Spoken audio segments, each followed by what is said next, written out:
What inspires you? From WFSU Public Media, here's this week's Voices That Inspire.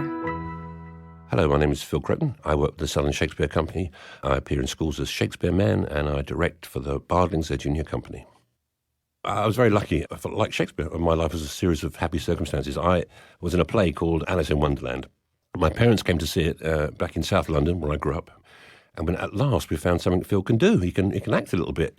They decided to send me to Italia Conti Drama School in Clapham, South London, where the very first play that I studied with them was Julius Caesar. So I came across Shakespeare, not in an English lesson, but as a playwright. And I had this wooden sword and was wearing this kind of cardboard helmet and thinking, this is great. This is there's people getting stabbed and there's talk about lions and all this stuff. And I just was completely enthralled, but I didn't understand the political maneuverings in ancient Mediterranean, nothing to do with me at all. But I just knew I loved putting this white sheet on and was really enjoying being somebody else.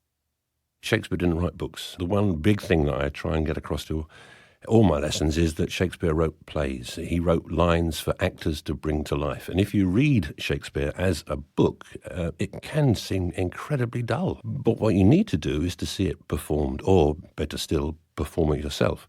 So if you read the opening scene of The Witches, for instance, it's when shall we three meet again in thunder, lightning, or in rain, when the hurly-burlies... I don't understand. When the hurly-burly...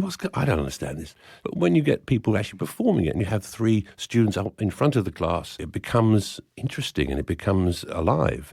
My job really is to try and get the children to realise that he isn't a dull, dead author, that this man can inspire, can lead children to amazing plots and wonderful poetry. My name is Phil Croton. Thank you for listening. And remember, where there's a will, there's a play. You're listening to Voices That Inspire.